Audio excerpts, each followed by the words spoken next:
So it feels like a public service announcement, and maybe it should be, because we talk about this all the time. All the time. You have clients where you know the day where they're going to make a transition is not that far off. They're already talking about it, but they don't really want to listen when we say, someday you're going to want to sell this, and it's going to be a situation that is either planned or comes out of the blue.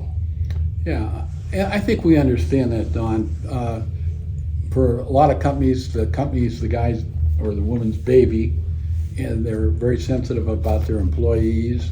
But time marches on, and it's going to be sold to somebody someday. It has to be. Right, and so in that situation where you wait too long and it turns into a has to, the business isn't ready in a lot of cases. The owner's ready, but they didn't start making it attractive for whoever, their kids, for example. I mean, if you want your kids to own the business, it's got to be a healthy business, and your kids owning it isn't the only option. In some cases, it's no option. Yeah, it's a good point. I think the other thing is that oftentimes parents assume that their kids want to be in the business or the kids are capable of the business, and we've found out over the years that that's not necessarily the case.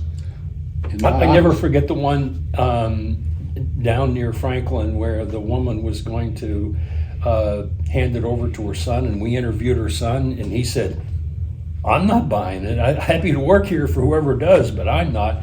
They worked together for 12 years and never had that conversation. Yeah. I don't want to be the boss. I want to work here. I want to go off and be an artist or do something different, sell the business, and I'll get my inheritance that way. And there are a lot of options. I mean, the ways that business transact, and one of the things that people need to be ready for is you could get the call out of the blue.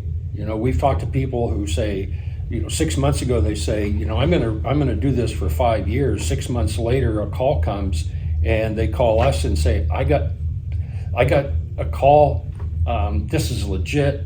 They're willing to pay more for this than I ever thought possible, and so let's go. And how many times have we seen those calls out of the blue?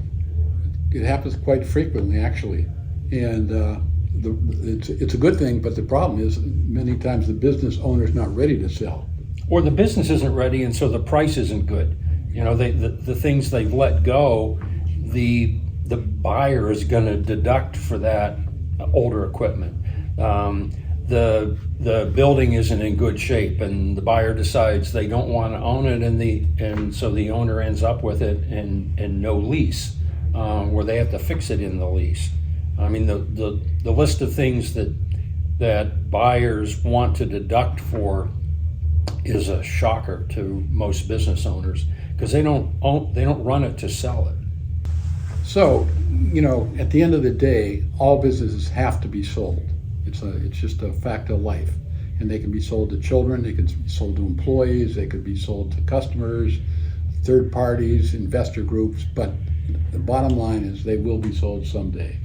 And so over the next few sessions, we're going to talk about the things that you have to keep in mind if you want that transaction to be good for you and good for your buyer.